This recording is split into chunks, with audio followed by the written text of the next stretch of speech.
this is Nikita Vaid, and in this video we are going to see topic life cycle costing. So firstly we'll see what is life cycle costing.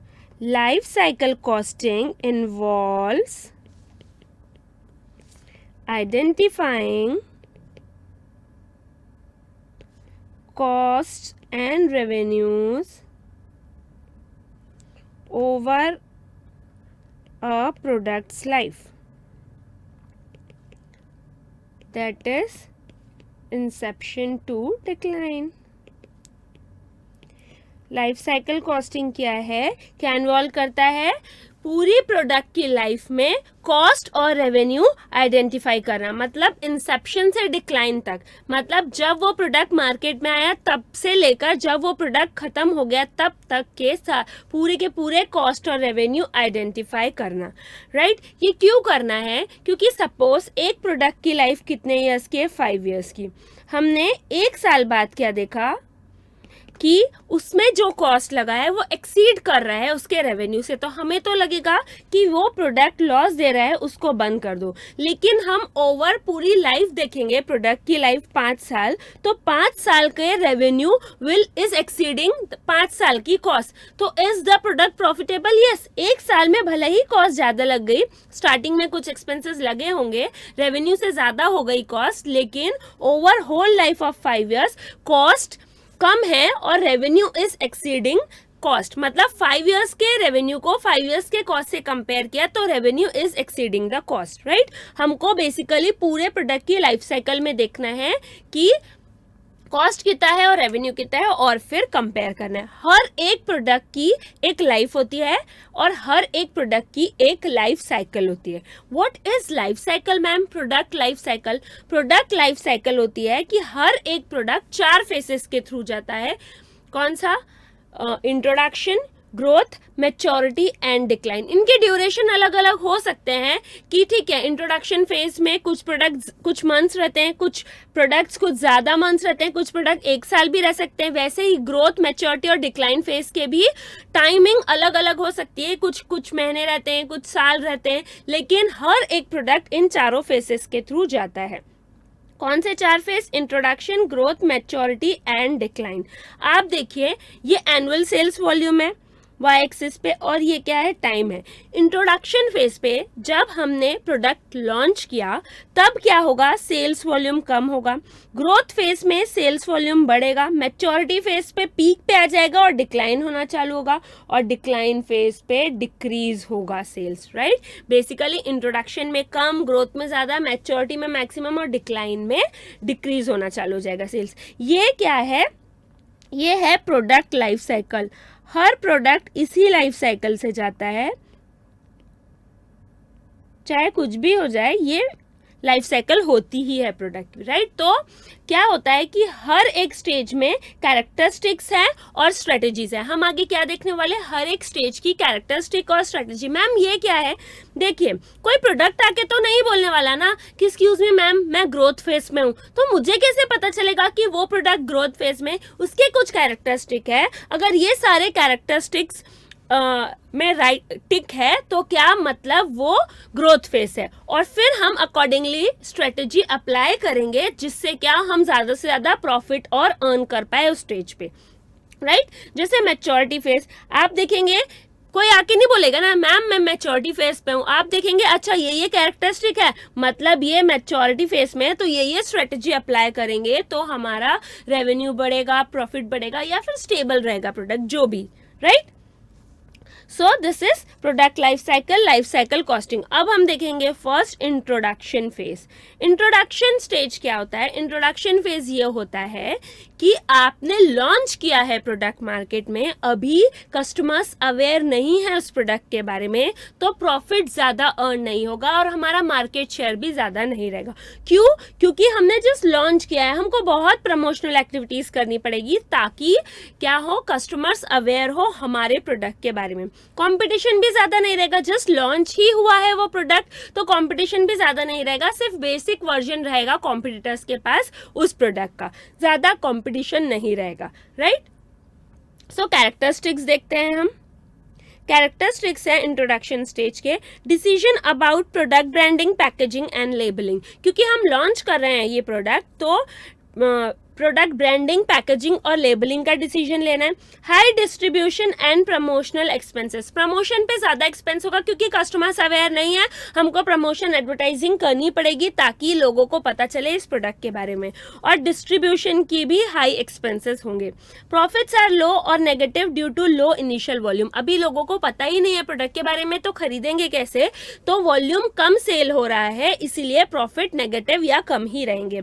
Pricing में भी लो penetration और high skimming pricing, मतलब क्या, लो penetration और high skimming pricing मतलब जो हम price रखेंगे उस प्रोडक्ट का, या फिर वो होगा लो पेनिट्रेशन यानी मार्केट में एंटर करने के लिए कम प्राइस पे हम एंटर कर लेंगे, फिर धीरे धीरे हम क्या करेंगे, प्राइस बढ़ाएंगे। लेकिन हाई स्कीमिंग प्राइसिंग क्या होती है कि हम ज्यादा प्राइस पे लॉन्च करेंगे क्योंकि हमारा प्रोडक्ट है इतना अच्छा, इतने अच्छे फीचर्स हैं, ग्रेजुअली भले ही वो क्या करेंगे, पुराना होता जाएगा, कॉम्पिटिटर्स भी आ जाएंगे तो वो प्राइस डिक्लाइन कर देंगे।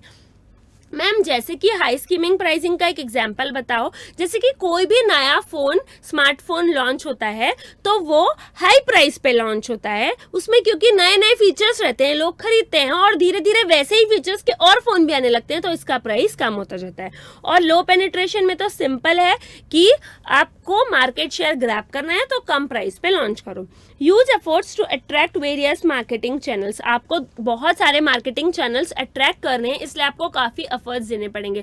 अलग अलग मार्केटिंग चैनल होते हैं जैसे डिस्ट्रीब्यूशन या फिर खुद का आउटलेट खोलो, ऐसे अलग अलग मार्केटिंग चैनल होते हैं, उनको आप अट्रैक्ट करने के लिए एफर्ट्स देंगे। Aggressive promotional efforts to increase awareness, आपको बहुत एडवर्टाइजमेंट करनी है, बहुत ज़्यादा एडवर्टाइजमेंट करनी है अवेयर करने के लिए लोगों को अपने प्रोडक्ट के बारे में। Product refinements are not possible, product का रिफाइनमेंट नहीं हो सकता। प्रोडक्ट रिफाइनमेंट मतलब क्या होता है कि प्रोडक्ट को अब जब नए प्रोडक्ट बनाएंगे तो ऐसी स्ट्रेटजीज यूज करना है जिससे कम मैन्युफैक्चरिंग कॉस्ट लगे, अगर कुछ फीचर्स में फेलियर है तो उसको ठीक करना, उसका अभी हमारे पास कॉस्ट लगाने के लिए पैसा नहीं है, अभी सिर्फ हमको प्रमोशनल एक्टिविटीज में लोगों को अवेयर करना है और डिस्ट्रीब्यूशन और कौन से चैनल, मार्केटिंग चैनल्स में इन्वेस्ट करना है। तो प्रोडक्ट रिफाइनमेंट पॉसिबल नहीं है। Few competitor produce basic version of product, उस प्रोडक्ट का बेसिक वर्जन प्रोड्यूस कर लिया कुछ कॉम्पिटिटर ने। Focus on those buyer who are the most ready to buy, आपको उन बायर्स पे फोकस करना है जो रेडी है बाय करने। बेसिकली अगर मैं आपको शॉर्ट में बताऊं तो आपको एग्रेसिवली प्रमोशनल एक्टिविटीज करनी है, डिस्ट्रीब्यूशन चैनल में आपको स्पेंड करना है, मार्केटिंग चैनल्स में आपको स्पेंड करना है, लोगों को अवेयर करना है अपने प्रोडक्ट के बारे में। इसमें प्रॉफिट्स कम होंगे, नेगेटिव भी हो सकते हैं, राइट। इसमें आपको डिसीजन लेने हैं लेबलिंग, ब्रांडिंग के बारे में। आपके कॉम्पिटिटर्स यहाँ पे नहीं होंगे, सिर्फ बेसिक वर्जन्स बनाया होगा कॉम्पिटिटर में, और आपको फोकस करना है उन बायर्स में जो वो प्रोडक्ट खरीद सकते हैं। तो ये हुई कैरेक्टर्स, मतलब ये चीजें अगर हैं तो क्या वो कौन से फेज में, इंट्रोडक्शन फेज में। अब इसकी स्ट्रेटजीज क्या होगी, मेरा प्रोडक्ट इंट्रोडक्शन फेज में है तो मैं उसको स्टेबल करने, ज्यादा रेवेन्यू अर्न करने क्या क्या स्ट्रेटजी फॉलो करूंगा। Strategies, right.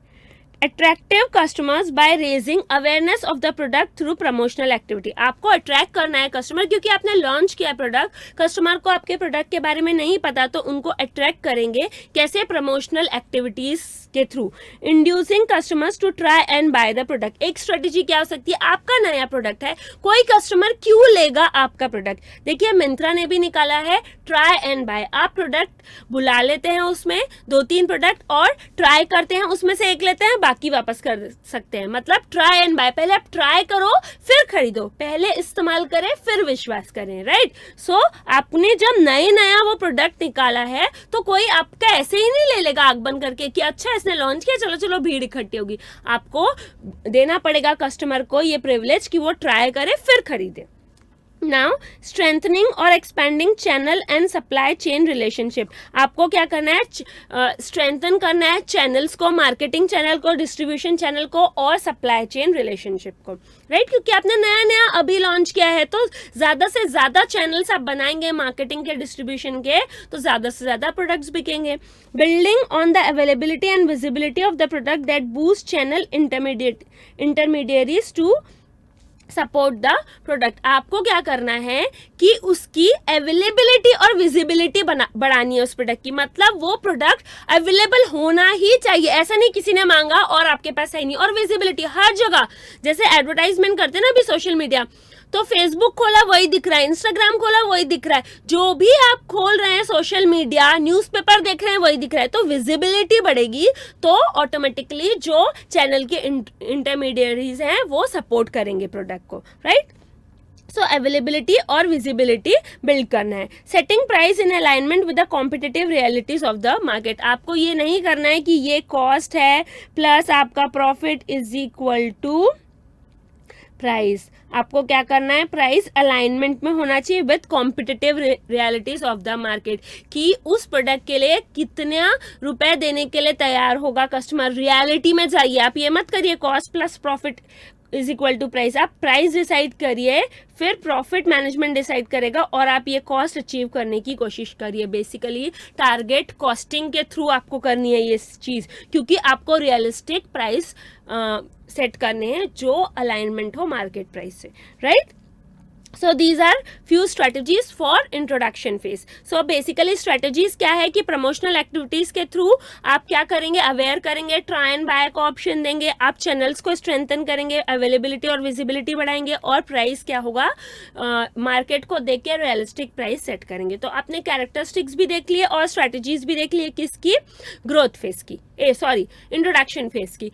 अब क्या आता है, इंट्रोडक्शन फेज खत्म हो गया, ग्रोथ फेज। अभी आपने इंट्रोड्यूस किया, प्रोडक्ट अवेयर नहीं थे कस्टमर्स, कंपटीशन भी ज़्यादा नहीं था, प्रॉफिट भी ज़्यादा अर्न नहीं हो रहा था। अब क्या फेस होगा, ग्रोथ फेस। अब क्या होगा कि कस्टमर्स अवेयर हैं प्रोडक्ट के बारे में, कंपटीशन बहुत बढ़ रहा है, सेल वॉल्यूम बढ़ रहा है। इंट्रोडक्शन फेज में सेल वॉल्यूम कम था, सेल वॉल्यूम इंक्रीज हो रहा है, प्रॉफिट्स इंक्रीज हो रहे हैं, राइट। सो कैरेक्टरिस्टिक्स देते हैं ग्रोथ फेज की। High volume of business and increase in competition, बहुत ज़्यादा बिजनेस हो रहा है, कंपटीशन भी बहुत ज़्यादा इंक्रीज हो रहा है। Sales increase at an increase rate in early growth stage. Early growth stage पे सेल्स बहुत ही जल्दी इंक्रीज हो रहा है, राइट। फिर थोड़ा स्लो होगा, लेकिन अर्ली ग्रोथ स्टेज पे तो बहुत जल्दी इंक्रीज हो रहा है। देखते हैं लाइफ साइकिल के ग्राफ में, देखते ना, देखिए एकदम फटाक से इंक्रीज हो गया, यहाँ से यहाँ, फिर भले ही थोड़ा धीरे होगा यहाँ पे, लेकिन यहाँ से यहाँ तक तो बहुत ही जल्दी इंक्रीज हो गया। सो अर्ली ग्रोथ स्टेज पे सेल्स बहुत ही रैपिडली इंक्रीज होगा। New channels to handle additional volumes and new markets. अभी क्या सेल्स वॉल्यूम काफ़ी बढ़ गया है, राइट। तो आपको न्यू चैनल्स, डिस्ट्रीब्यूशन और मार्केटिंग चैनल तो ठीक है स्ट्रेंथन कर रहे थे आप इंट्रोडक्शन फेज में, लेकिन आपको न्यू चैनल्स को अप्रोच करना है क्योंकि सेल्स वॉल्यूम बढ़ गया है। Shift of emphasis from product awareness to product conviction. मतलब आप क्या इंट्रोडक्शन फेज में तो अवेयर करा रहे थे कस्टमर को उस प्रोडक्ट के बारे में, अभी अवेयर है कस्टमर, तो अभी क्या प्रोडक्ट कन्विक्शन की, मतलब आपके प्रोडक्ट पे कस्टमर को बिलीव होना चाहिए। उसने खरीद तो लिया है लेकिन उस पर बिलीव होना चाहिए ताकि दूसरी बार भी वो आपसे ही खरीदे। Overall strategy for trade off between high profits and high market share. देखिए आपको ओवरऑल स्ट्रेटेजी बनानी है, ट्रेड ऑफ करने high profits and high market share. क्यों, क्योंकि देखिए ये सिंपल फंडा है कि जब प्राइस ज़्यादा रहेगा तो मार्केट शेयर इतना ज़्यादा नहीं रहेगा, मार्केट शेयर, और जब प्राइस कम रहेगा तो मार्केट शेयर ज़्यादा रहेगा। क्यों ऐसा, क्योंकि ज़्यादा प्राइस पे कम लोग खरीदते हैं और कम प्राइस पे ज़्यादा लोग खरीदते हैं। तो आपको एक ट्रेड ऑफ करना है, ऐसा भी नहीं कि प्राइस इतना ज़्यादा है मार्केट शेयर इतना कम है, या प्राइस इतना कम है मार्केट शेयर इतना ज़्यादा है। प्राइस इतना कम होगा तो आप प्रॉफिट्स अर्न ही नहीं कर पाएंगे ना। तो आपको एक ट्रेड ऑफ करना है प्राइस ऑफ मार्केट शेयर के बीच में। इम्प्रूविंग एंड और एडिंग फीचर्स और strategic lowering of prices to attract more buyers. आपको क्या करना है, या तो उसमें नए फीचर्स ऐड करने हैं, अभी अवेयर हो गए कस्टमर्स तो अभी बिलीव आपको उनके मन में डेवलप करना है आपके प्रोडक्ट के लिए, और आपको कुछ नए फीचर्स ही ऐड करने हैं, या फिर कुछ क्या करना है, प्राइस कम करना है ताकि अट्रैक्ट हो और बायर्स। सेम प्रमोशनल स्पेंडिंग और स्लाइटली हायर, राइट, आपको प्रमोशनल स्पेंडिंग करनी है यहाँ पे।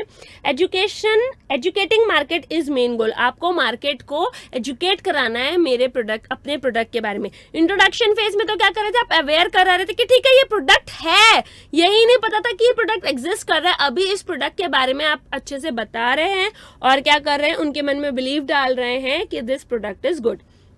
The length of the growth stage varies according to the nature of the product and competitive reaction. Growth phase का जो टाइम है वो किस हिसाब से वेरी करता है, nature of the product and competitive reaction, कि कॉम्पिटिशन कैसे रिएक्ट करता है, क्योंकि कॉम्पिटिशन तो काफ़ी बढ़ जाता है ग्रोथ स्टेज पे, तो कॉम्पिटिशन कैसे रिएक्ट करता है उस पर भी डिपेंड करता है। तो बेसिकली कैरेक्टरिस्टिक क्या हुआ है, हाई वॉल्यूम प्रोडक्ट का सेल होता है और कंपटीशन में काफ़ी इंक्रीज होता है, और जो अर्ली ग्रोथ स्टेज है उसमें तो रैपिडली सेल इंक्रीज होता है, राइट। न्यू चैनल्स हमको देखने हैं मार्केटिंग और डिस्ट्रीब्यूशन के लिए, क्योंकि अभी वॉल्यूम बहुत ज़्यादा बढ़ गया है, और अभी क्या प्रोडक्ट अवेयरनेस से अभी कहाँ शिफ्ट हो गया, प्रोडक्ट कन्विक्शन। फिर आपको ट्रेड ऑफ करना है between price and market share. उसके बाद क्या आपको या अपने फीचर्स ऐड करने हैं प्रोडक्ट में या लोअर करना है प्राइस ताकि ज़्यादा बायर्स अट्रैक्ट हो। उसके बाद प्रमोशनल स्पेंडिंग उतनी होगी या थोड़ी बढ़ भी जाएगी। एजुकेट करना है क्योंकि मार्केट को, इसलिए प्रमोशनल स्पेंडिंग भी करेंगे। और जो ग्रोथ फेज की लेंथ है वो वेरी करती है प्रोडक्ट के नेचर पे और किस पे, कॉम्पिटिटिव रिएक्शंस पे। ये हो गई कैरेक्टरिस्टिक ग्रोथ फेज की, ये कैरेक्टरिस्टिक है, इसका मतलब वो प्रोडक्ट ग्रोथ फेज में। अभी स्ट्रैटेजी क्या होगी, स्ट्रैटेजी होगी ग्रोथ फेज की पहली, establish a clear brand identity through promotional campaigns. आपको प्रमोशनल कैंपेन्स करने हैं और क्लियर ब्रांड की आइडेंटिटी एस्टेब्लिश कर देनी है। Maintain control over product quality to assure customer satisfaction. अभी काफ़ी ज़्यादा सेल हो रहा है, इसका मतलब ये नहीं कि क्वालिटी ख़राब कर दें, आपको क्वालिटी मेंटेन करनी है क्योंकि आपको कस्टमर सेटिस्फैक्शन पे एम करना है, तभी वो बार बार प्रोडक्ट खरीदेंगे और दूसरों को भी रिकमेंड करेंगे। Maximize availability of the product through strong distribution channel. आपको अवेलेबिलिटी प्रोडक्ट की बढ़ानी है स्ट्रॉन्ग डिस्ट्रीब्यूशन चैनल पे। आउटलेट्स खोल दीजिए, होलसेलर्स को बेचिए, डायरेक्ट कस्टमर को दीजिए, राइट। अवेलेबिलिटी हर जगह बढ़ानी है ताकि क्या हो, किसके थ्रू, स्ट्रॉन्ग डिस्ट्रीब्यूशन चैनल के through. Find the ideal balance between price and demand as per price elasticity. आपको प्राइस और डिमांड के बीच आइडियल बैलेंस फाइंड करना है एज पर प्राइस इलास्टिसिटी। मतलब क्या कि जब प्राइस ज़्यादा होती है तब डिमांड कम होती है, और जब प्राइस कम होती है तो डिमांड ज़्यादा होती है। तो आपको परफेक्ट बैलेंस फाइंड करना है प्राइस और डिमांड के बीच। Overall strategy shifts from acquisition to retention of customers, from motivating product trial to generating repeat purchase and building brand loyalty. Overall strategy कहाँ से shift हो गई, पहले इंट्रोडक्शन फेज में क्या करना था कि आपको कस्टमर्स एक्वायर करने थे, ट्राई एंड बाय आपको देना था ऑफर कि पहले इस्तेमाल करें फिर विश्वास करें। अभी क्या हो गया है ग्रोथ फेज में कि एक्विजिशन से क्या हो गया, रिटेंशन ऑफ कस्टमर, कि एक्वायर नहीं, अभी रिटेन करो कस्टमर। एक्वायर तो करना ही है ऑफ कोर्स, लेकिन रिटेन भी करना है। Motivating product trial to generating repeat purchase and building brand loyalty. मतलब जो हम ट्राई एंड बाय दे रहे थे उसकी जगह की रिपीटेटिव परचेस को मोटिवेट करना है। वो किससे होगा, कस्टमर सेटिस्फैक्शन। कस्टमर सेटिस्फाई होगा तो रिपीटेटिव परचेस होगा। Development of long-term relationship with customer and partners for the maturity stage. Value-based pricing strategies may be considered. Value-based pricing strategy मतलब हमारा cost plus profit is equal to sale price नहीं, कि customer की आंखों में उस product की क्या वैल्यू है, उस बेसिस पे प्राइस सेट होगा, right. Leverage the products perceived differential advantage to secure a strong market position. मतलब क्या कि आपको डिफरेंशियल एडवांटेज जो है प्रोडक्ट का, मतलब कहाँ प्रोडक्ट डिफरेंट है, क्या कुछ फीचर्स अलग है, क्या प्राइस कम है, जो भी आपका वो एडवांटेज है उस पर्टिकुलर प्रोडक्ट का, उसको लिवरेज करना है फॉर स्ट्रॉन्ग मार्केट पोजीशन। उसको बताना है कि हाँ ये सबसे कम प्राइस में मिल रहा है अगर लो प्राइस है तो, या कुछ फीचर अलग है तो आपको उसको लिवरेज करना है और बताना है पोजीशन बनाने के लिए कि देखिए इसमें ये फीचर है, राइट। सो बेसिकली स्ट्रेटजीज क्या है, शॉर्ट में देखते हैं। आपको ब्रांड आइडेंटिटी एस्टेब्लिश करनी है, राइट। उसके बाद आपको कस्टमर सेटिस्फैक्शन पे फोकस करना है, आपको विजिबिलिटी बढ़ानी है, अपने प्रोडक्ट की अवेलेबिलिटी बढ़ानी है डिस्ट्रीब्यूशन चैनल के थ्रू, और प्राइस और डिमांड पे आपको एक क्या बैलेंस रखना है। फिर उसके बाद आपको रिटेन करने हैं कस्टमर्स और आपको रिपीट परचेस इंकरेज करना है. कस्टमर सेटिस्फाई होंगे तो रिपीट परचेस भी होगा, राइट. आपको लॉन्ग टर्म रिलेशनशिप बनानी है. किससे? कस्टमर्स से, पार्टनर्स से. Value based pricing strategy adopt कर सकते हैं और आपको क्या करना है? डिफरेंशियल एडवांटेज को लिवरेज करना है to secure a strong market position. तो आपने क्या देख लिया? ग्रोथ फेज के कैरेक्टरिस्टिक्स और स्ट्रेटजीज भी देख ली. अब क्या देखेंगे? थर्ड अब कहाँ पहुंच गया प्रोडक्ट? मैच्योरिटी फेज पे, राइट. मैच्योरिटी फेज के कैरेक्टरिस्टिक देखते हैं अब हम. मैच्योरिटी स्टेज बेसिकली क्या होता है? देखिए, ग्रोथ इंट्रोडक्शन फेज में प्रोडक्ट क्या हुआ था? लॉन्च हुआ था, तो कम सेल वॉल्यूम बिक रहा था, अवेयर कराया, कंपटीशन नहीं है, प्रॉफिट लो है. फिर ग्रोथ फेज में क्या? कंपटीशन बढ़ गया, सेल बढ़ता जा रहा है, प्रॉफिट भी अर्न हो रहा है, राइट. और आपको ब्रांड को एस्टेब्लिश करना है, डिस्ट्रीब्यूशन चैनल नए नए बनाने हैं. अब मैच्योरिटी स्टेज पे क्या होगा कि अभी ओवर कैपेसिटी हो गई मार्केट में, अब ज्यादा कैपेसिटी नहीं है मार्केट में, तो अगर आपको अपना प्रोडक्ट बेचना है तो कुछ डिफरेंट उसमें फीचर डालेंगे या प्राइस एकदम ही कम कर देंगे तो आपका प्रोडक्ट बढ़ेगा. रैपिड अभी इंक्रीज नहीं होगा, मैक्सिमम तक जाएगा मैच्योरिटी में, लेकिन वापस से डिक्लाइन होने लगेगा सेल, राइट. सो कैरेक्टरिस्टिक्स देखते हैं हम. Characteristics of maturity stage. Over capacity in the market. Market में भी ओवर कैपेसिटी हो गई, आपका प्रोडक्ट बेचना है तो कुछ अलग होना चाहिए. इंटेंसिफाइड कंपटीशन, बहुत ज्यादा कंपटीशन है. Population growth and replacement demand govern future sales. अब फ्यूचर सेल कैसे होगी? या पॉपुलेशन ग्रो हुई तब, या फिर क्या? Repeat sale. एक बार खरीदा किसी ने, दूसरी बार भी खरीदेगा, तब जाके ही सेल हो सकता है, क्योंकि ओवर कैपेसिटी हो गई मार्केट में. Some laggard buyers still enter the market. Laggard buyer मतलब स्लो, जो सबसे लास्ट में खरीदते हैं, वो वाले बायर्स अभी भी मार्केट में एंटर करके आपका प्रोडक्ट खरीद सकते हैं. Profit starts to decline. Profit अभी डिक्लाइन होना शुरू हो गया. No new distribution channel to fill, क्योंकि ओवर कैपेसिटी है मार्केट में, अभी न्यू डिस्ट्रीब्यूशन चैनल क्यों हम एक्वायर करेंगे. Customer start moving towards other products and substitute. Customer अब धीरे धीरे दूसरे प्रोडक्ट और सब्सटीट्यूट की तरफ जा रहे हैं, क्योंकि अभी यहाँ सेचुरेशन आ गया है. Strong marketing challenges. बहुत मार्केटिंग चैलेंजेस है. हो सकता है कम प्राइस में बेचना पड़े, कुछ डिफरेंट फीचर के साथ बेचना पड़े, कैसे बेचे, डिस्काउंट दे, क्या करें, राइट. High R&D budget. आपको बहुत ज़्यादा रिसर्च और डेवलपमेंट पे स्पेंड करना होगा, क्योंकि अगर आपको वो प्रोडक्ट बेचना है तो. सो कैरेक्टरिस्टिक आपको समझ में आया? ओवर कैपेसिटी है मार्केट में, पॉपुलेशन ग्रो होगा या रिपीटेटिव सेल होगा तो ही फ्यूचर सेल होगा. कंपटीशन बहुत ज़्यादा है, कुछ लैगर्ड बायर्स अभी भी खरीदेंगे प्रोडक्ट्स. प्रॉफिट डिक्लाइन होना स्टार्ट हो जाएगा, कोई नया डिस्ट्रीब्यूशन चैनल फिल करने को बचा नहीं है. कस्टमर दूसरे प्रोडक्ट या फिर सब्सटीट्यूट के पास जाने लगे. मार्केटिंग चैलेंजेस बहुत ज़्यादा है, राइट. और हाई R&D बजट. तो अगर ये कैरेक्टरिस्टिक है, मतलब प्रोडक्ट कौन सी स्टेज पे है? मैच्योरिटी स्टेज पे है. अभी इसकी strategies. Strong marketing efforts are needed to win over the competitors customers. बहुत ज़्यादा एफर्ट्स लगेंगे कॉम्पिटिटर के कस्टमर को विन करने के लिए. कॉम्पिटिटर के कस्टमर को क्यों? क्योंकि देखिए, ग्रोथ फेज पे आपने कस्टमर अर्न कर लिए, ठीक, सॉरी, इंट्रोडक्शन फेज पे कस्टमर अर्न किए, फिर ग्रोथ फेज पे भी कस्टमर रिटेन भी किए और अर्न भी कर लिए. अब यहाँ पे सेचुरेशन आ गया. सेचुरेशन आ गया तो अभी या पॉपुलेशन ग्रो होगी या रिपीटेटिव वापस से बाय करेंगे कस्टमर तो ही सेल हो सकता है. लेकिन ऐसा नहीं हो सकता ना. ये देखिए, 100 कस्टमर है, उसमें से समझिए 50 मेरे पास से ले रहे थे और बाकी के 50 बाकी लोग के पास से ले रहे थे. ये ग्रोथ फेज तक हो गया. अभी मैच्योरिटी फेज में क्या हुआ? पूरे 100 कस्टमर कहीं ना कहीं से ले रहे हैं, तो हमको कॉम्पिटिटर का कस्टमर चाहिए. ग्रोथ फेज तक तो क्या हो रहा था? इन पूरे 100 कस्टमर ने खरीदा ही नहीं था, हम एक्वायर करते जा रहे थे. टोटल कस्टमर ही सपोज 100 है, अब कॉम्पिटिटर से 50 ले रहे हैं, आपसे 50 ले रहे हैं. अब आप चाहेंगे कॉम्पिटिटर के कस्टमर एक्वायर करना, उसके लिए बहुत ज़्यादा मार्केटिंग एफर्ट्स लगेंगे. आपको यह बताना पड़ेगा कि आप कम प्राइस में बेच रहे हैं या कुछ डिफरेंट फीचर्स के साथ बेच रहे हैं, ऐसा कुछ, right. So wait a minute.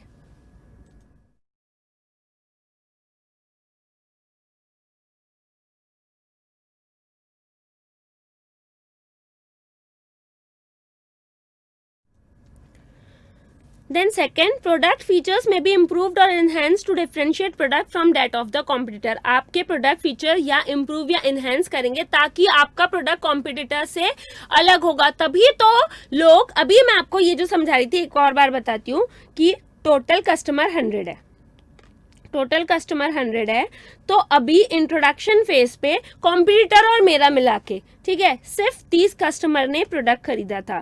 फिर ग्रोथ फेज में कॉम्पिटिटर और मेरा मिला के 85 कस्टमर ने प्रोडक्ट खरीदा था। मैच्योरिटी फेज पे पूरे 100 कस्टमर्स ने प्रोडक्ट खरीद लिया, तो मतलब इंट्रोडक्शन फेज पे और ग्रोथ फेज पे नया कस्टमर चाहिए तो अवेलेबल था, अभी अवेलेबल नहीं है। 100 कस्टमर पूरे सब कुछ खरीद चुके हैं, 50 कॉम्पिटिटर से खरीदे, 50 मेरे से। अगर मुझे कॉम्पिटिटर का कस्टमर चाहिए है तो मुझे कुछ डिफरेंट फीचर्स के साथ प्रोडक्ट देना पड़ेगा।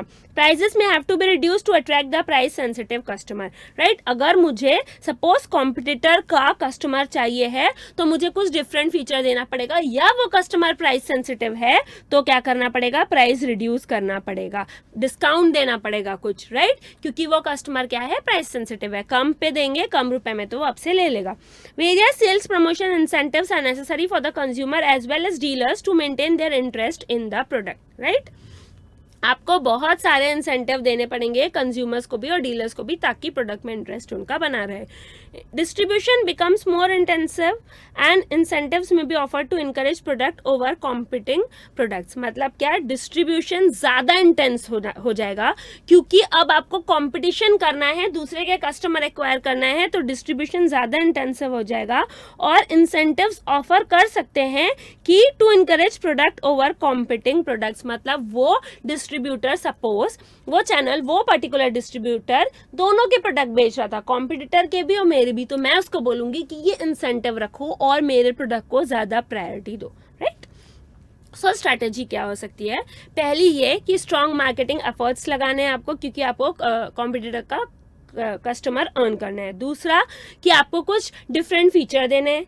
तीसरा, आपको प्राइस कम करना है। चौथा कि आपको काफ़ी इंसेंटिव्स देने पड़ सकते हैं कंज्यूमर को भी और डीलर को भी, ताकि उनका अपने प्रोडक्ट में इंटरेस्ट बना रहे। और पांचवा ये कि आप डिस्ट्रीब्यूशन चैनल में इंटेंस डिस्ट्रीब्यूशन करना है और इंसेंटिव देना पड़ सकता है, क्यों, to encourage our product over competing products. तो ये हो गई स्ट्रैटेजी कौन से फेज की, मैच्योरिटी फेज की। तो आपको समझ आया, इंट्रोडक्शन फेज में इंट्रोड्यूस हुआ प्रोडक्ट, ग्रोथ फेज में ग्रो हो रहा है, मैच्योरिटी में सैचुरेशन आ गया, अब डिक्लाइन होना चालू हुआ।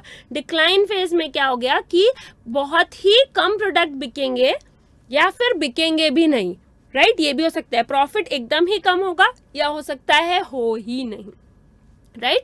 अब यहाँ कैरेक्टरिस्टिक क्या है डिक्लाइन स्टेज की, ये देखनी है। Sale of most product form drop to zero और may remain at a low level. मतलब क्या, या जीरो हो जाएगा सेल या बहुत ही कम रहेगा। Sale decline for a number of reasons including technological advances, consumer shift in taste etcetera.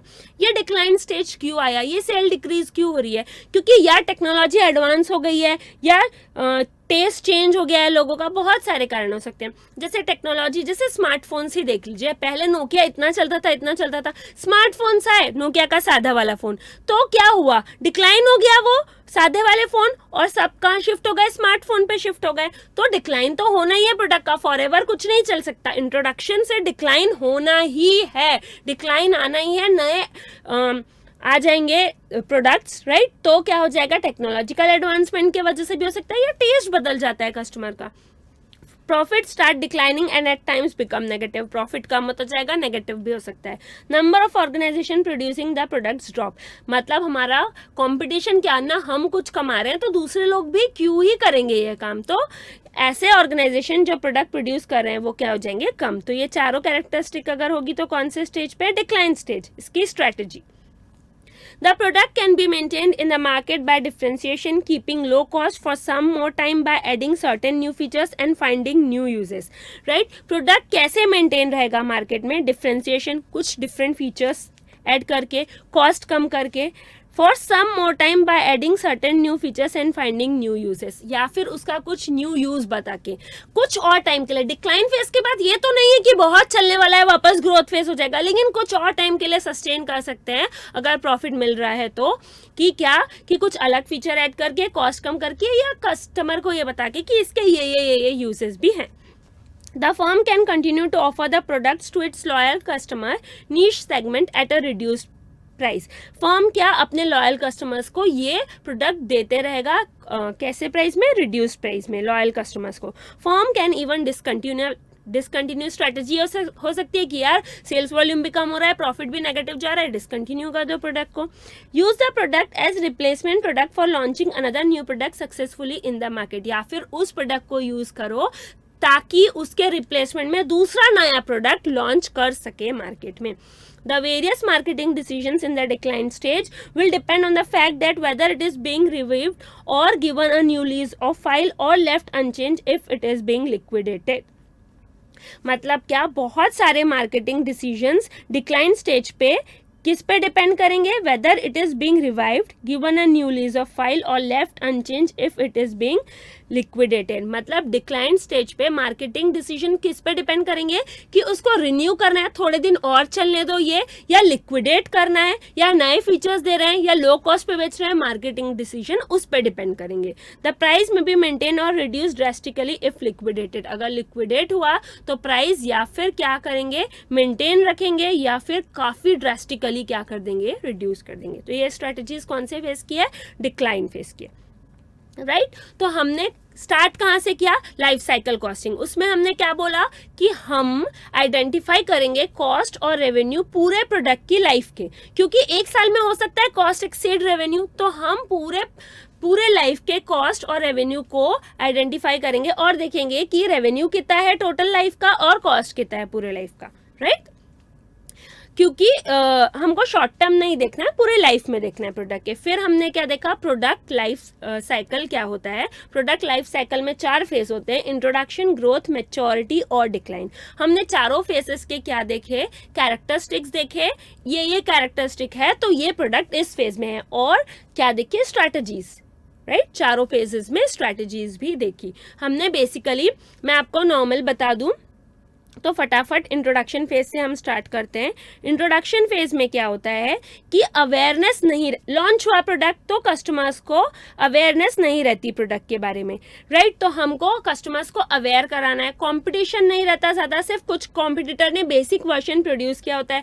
Profit बहुत कम रहते हैं, नेगेटिव भी रह सकते हैं। Distribution channel, marketing channel, right, ये सब आपको फॉर्म करने, आपको प्रमोशनल एक्टिविटीज़ में बहुत सारा खर्च करना है, राइट। उसकी स्ट्रैटेजीज क्या हो सकती है, ट्राई एंड बाय आप दे दीजिए। आपको अवेयरनेस बढ़ानी है प्रमोशनल एक्टिविटीज के थ्रू। आपको क्या करना है, बहुत ज़्यादा स्ट्रेंथन करने हैं डिस्ट्रीब्यूशन और मार्केटिंग चैनल, अवेलेबिलिटी और विजिबिलिटी बढ़ानी है, और प्राइस मार्केट प्राइस के अलाइनमेंट में होने चाहिए। फिर ग्रोथ स्टेज में अभी लॉन्च हुआ, अभी यहाँ पे वॉल्यूम ज़्यादा नहीं बिक रहा था, अभी ज़्यादा हो गया। ग्रोथ फेज, यहाँ पे क्या, वॉल्यूम बहुत ज़्यादा बिकेगा, ठीक है, कॉम्पिटिटर बहुत ज़्यादा नए आ जाएंगे, राइट। और आपको क्या, नए डिस्ट्रीब्यूशन और मार्केटिंग चैनल पे जंप करना पड़ेगा, क्योंकि आपकी डिमांड बहुत ज़्यादा बढ़ गई है, राइट। प्रोडक्ट अवेयरनेस से प्रोडक्ट कन्विक्शन की तरफ जाना पड़ेगा।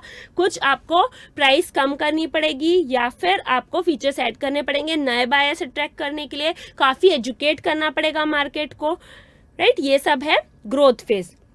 ग्रोथ फेज की स्ट्रेटेजीज क्या है कि आपको एस्टेब्लिश करना है ब्रांड, कस्टमर सेटिस्फैक्शन पे फोकस, कस्टमर तो मिल रहे हैं, सेटिस्फैक्शन पे फोकस करना है ताकि वो वापस खरीदें हमसे, राइट। और आपको डिस्ट्रीब्यूशन चैनल में मैक्सिमम अवेलेबिलिटी होनी चाहिए प्रोडक्ट की, वैल्यू बेस्ड प्राइसिंग पे फोकस करना चाहिए, स्ट्रॉन्ग पोजीशन बनानी है मार्केट में, अपना डिफरेंशियल एडवांटेज लेवरेज करके। ये ग्रोथ फेज हो गया। अब मैच्योरिटी फेज, ओवर कैपेसिटी हो गई मार्केट में, राइट।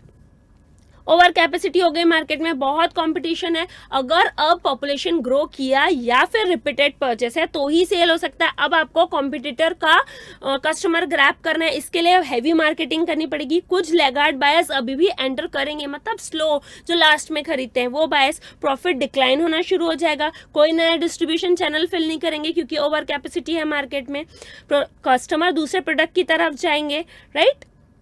और सब्स्टिट्यूट ढूंढेंगे। स्ट्रेटजीज अब मैच्योरिटी फेज की, मार्केटिंग एफर्ट्स काफ़ी लगेंगे क्योंकि आपको कॉम्पिटिटर का कस्टमर लेना है अब, इसलिए आपको या डिफरेंशियल फीचर देना है या कॉस्ट कम करना है, क्योंकि कॉस्ट कम करेंगे तो प्राइस सेंसिटिव कस्टमर आपसे खरीद लेंगे। आपको कुछ फीचर अलग देना है, प्रमोशनल इंसेंटिव्स देना है कि कंज्यूमर और डीलर को प्रमोशनल इंसेंटिव देना है ताकि उनका इंटरेस्ट अपने प्रोडक्ट में बना रहे, और डिस्ट्रीब्यूशन इंटेंसिव करना हो सकता है, उसको इंसेंटिव देना पड़े ताकि कॉम्पिटिटर के प्रोडक्ट के ऊपर हमारा प्रोडक्ट सेल करे, मतलब उसको प्रायोरिटी नहीं दे, हमारे प्रोडक्ट को दे।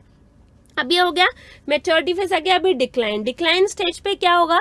डिक्लाइन स्टेज पे ये होगा कि हमारा सेल्स वॉल्यूम डिक्रीज होता जाएगा, और डिक्रीज बहुत ही जीरो भी हो सकता है, प्रॉफिट नेगेटिव या बहुत ही लो। फिर उसके बाद technological advancement, shift in taste, इस वजह से डिक्लाइन हो रहा है हमारा जो वॉल्यूम है सेल का, और जो नंबर ऑफ ऑर्गेनाइजेशन है प्रोड्यूसिंग द प्रोडक्ट्स ड्रॉप्स, ये ऑफ कोर्स कम होंगे ना, क्योंकि अभी कुछ लोग लिक्विडेट कर देंगे, क्यों बनाए हम, ऑलरेडी लॉस हो रहा है। तो स्ट्रेटेजी क्या होगी? स्ट्रेटेजी होगी या आप कुछ डिफरेंट फीचर दें, कॉस्ट को कम करें, या उस प्रोडक्ट का नया यूज बताएं, तो कुछ कस्टमर अभी भी खरीद सकते हैं उस प्रोडक्ट को। आप नीश सेगमेंट जो हमारे लॉयल कस्टमर है उनको रिड्यूस प्राइस पे प्रोडक्ट दे सकते हैं, डिसकंटिन्यू कर सकते हैं प्रोडक्ट। मार्केटिंग डिसीजन किस पे डिपेंड करता है कि आप प्रोडक्ट के साथ क्या कर रहे हैं, लो कॉस्ट पे बेच रहे हैं, कुछ डिफरेंशियल फीचर के साथ बेच रहे हैं, या डिसकंटिन्यू कर रहे हैं।